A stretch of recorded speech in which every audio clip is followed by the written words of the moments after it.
दोस्तों, बिहार में विधानसभा चुनाव है और चुनाव से पहले जो चिराग पासवान है एलजेपीआर के प्रमुख आरा में एक रैली की और इस रैली में एक ऐसा ऐलान कर दिया जिससे नीतीश कुमार परेशान हो रहे होंगे। अब बिहार में एनडीए के दरार की भी खबरें सामने आ गई। ऐसा इसलिए क्योंकि चिराग पासवान के बयान के मतलब यही निकाले जा रहे हैं। उन्होंने अपने बयान में ये कहा कि बिहार में सभी 243 सीटों पर चुनाव लड़ेंगे। राजनीतिक जानकारों का ये मानना है कि चिराग पासवान की नौ संकल्प महासभा ने न केवल राज्य में राजनीतिक हलचल मचाई, बल्कि मुख्यमंत्री नीतीश कुमार और उनकी पार्टी जेडीयू के लिए भी कई सवाल खड़े कर दिए। एनडीए की टेंशन बढ़ी। चिराग एनडीए में डबल गेम खेल रहे हैं। चिराग पासवान ने आरा की रैली में विधानसभा चुनाव 2025 में 243 सीटों पर चुनाव लड़ने का दावा ठोक दिया।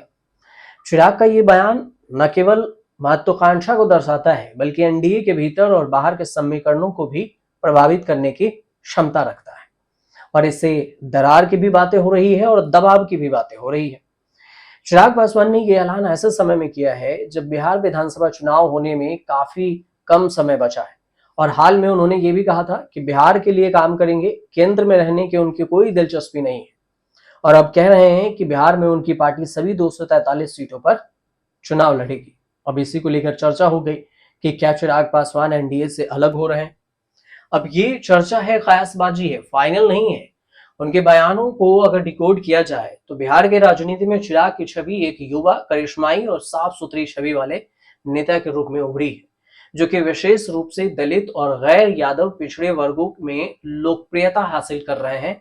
और उनके इस बयान को एनडीए के भीतर सीट बंटवारे में अधिक हिस्सेदारी की मोल भाव की रणनीति के रूप में भी देखा जा रहा है।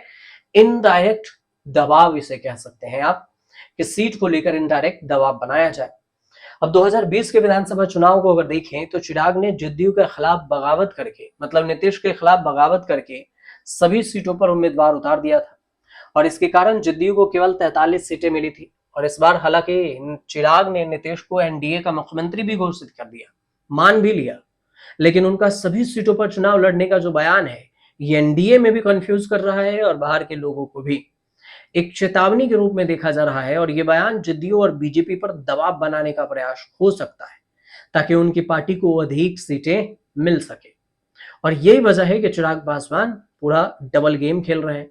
लेकिन 2020 और 2025 में काफी अंतर है, क्योंकि इस बार कई मोर्चों पर चुनौतियों का सामना करना पड़ रहा है नीतीश कुमार को भी। सर्वे को अगर देखें तो हाल ही में एक सर्वे आया था, लोकप्रियता में भी कमी आई। तेजस्वी यादव नीतीश से आगे हैं, प्रशांत किशोर भी नीतीश से आगे हैं। अब चिराग का ये बयान नीतीश के लिए इसलिए चिंता का विषय है क्योंकि यह एनडीए के भीतर एकजुटता का सवाल उठाता है।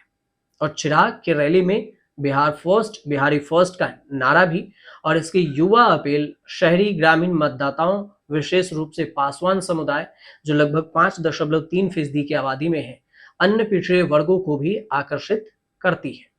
तो ये कई सारे समीकरण हैं जो बन रहा है और बनता दिख रहा है। अब बिहार में कई सारे सवाल उठाए हैं, जैसे भी हाल ही में कई सारे घटनाएं हुए, उसमें शिक्षा को लेकर, क्राइम को लेकर नीतीश कुमार को घेरते नजर आए। तो फिर चिराग पासवान के मन में आखिर चल क्या रहा है कि उन्होंने ये कह दिया कि 243 सीटों पर हम चुनाव लड़ेंगे, एनडीए में भी रहेंगे, 243 सीटों पर चुनाव भी लड़ेंगे। तो इसका मतलब सीधा तो यही समझा जाए कि इनडायरेक्टली दबाव है। और अगर सीट बंटवारे की बात करें तो जो सूत्र से जानकारी है कि 100 सीट बीजेपी और जेडीयू लेगी, बाकी 40 सीट एलजेपी यानी चिराग पासवान को मिलेगा, और बाकी के जो सीट बचेंगे उसमें से एक दो सीटें जो है वो बाकी के पार्टियों को दिया जाएगा। हालांकि आगे क्या कुछ होगा आने वाले समय में, कुल मिलाकर चिराग पासवान क्या कुछ नया खेल करने वाले हैं, ये वक्त ही बताएगा। फिलहाल आपको जानकारी सही पहुंची हो तो हमारे चैनल से जुड़िए, सब्सक्राइब कीजिए, शेयर कीजिए, कमेंट जरूर कीजिएगा।